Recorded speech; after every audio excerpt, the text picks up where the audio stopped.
नमस्कार, मैं हूं अनुज शर्मा और आप सभी देख रहे हैं TV9 भारतवर्ष। साल 2023 कई बड़ी घटनाओं का गवाह रहा है। देश दुनिया में इस साल कई बदलाव भी हुए। कुछ घटनाओं ने रुलाया तो कुछ ने मुस्कुराने का मौका दिया। कुछ गौरव के पल भी आए। आइए नजर डालते हैं साल की बड़ी घटनाओं पर। साल के शुरुआत में ही भारतीय पहलवानों के विरोध प्रदर्शन ने देश के सियासी माहौल को गरमा दिया था। महिला खिलाड़ियों को प्रताड़ित करने के आरोप लगाते हुए नेशनल रेसलिंग फेडरेशन के तत्कालीन अध्यक्ष ब्रजभूषण को पद से हटाने की मांग को लेकर बजरंग पुनिया, विनेश फोगाट और साक्षी मलिक धरने पर बैठ गए। फरवरी महीना तकलीफदेह था। 6 फरवरी को तुर्की में 7.8 की तीव्रता से आए भूकंप ने भारी तबाही मचाई, जिसमें 60,000 से ज्यादा लोग भी मारे गए। इसी महीने शराब के नीति के तहत दिल्ली में करप्शन के आरोपों में डिप्टी सीएम मनीष सिसोदिया की गिरफ्तारी भी की गई। मार्च की शुरुआत में आए 3 राज्यों के विधानसभा चुनाव में बीजेपी गठबंधन ने त्रिपुरा और नागालैंड में अपनी सरकार बनाए रखी, जबकि मेघालय में दोबारा नेशनल पीपल्स पार्टी की सरकार बनी।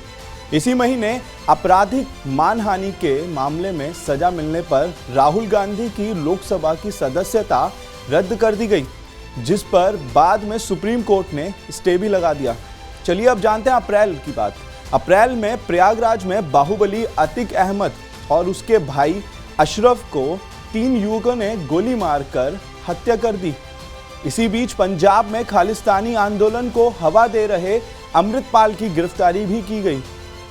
इसी महीने में चीन को पीछे छोड़ते हुए भारत विश्व का सबसे ज्यादा जनसंख्या वाला देश भी बना।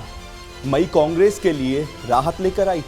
इस महीने कर्नाटक विधानसभा चुनाव में कांग्रेस ने बीजेपी को सत्ता से बेदखल कर दिया।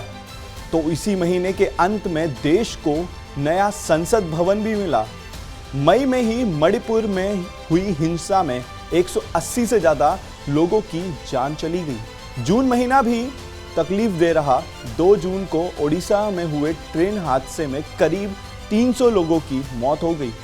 18 जुलाई को विपक्ष ने इंडिया नाम से गठबंधन का ऐलान किया, लेकिन दिसंबर में 5 राज्यों में जो चुनाव हुए विधानसभा के, उसमें बीजेपी ने MP, छत्तीसगढ़ और राजस्थान में जीत दर्ज की, जबकि तेलंगाना में कांग्रेस की सरकार बनी।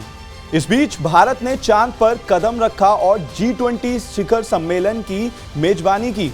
तो वहीं अक्टूबर में गाजा और हमास की जंग की शुरुआत हुई, जिसमें अब तक हजारों लोग मारे जा चुके हैं।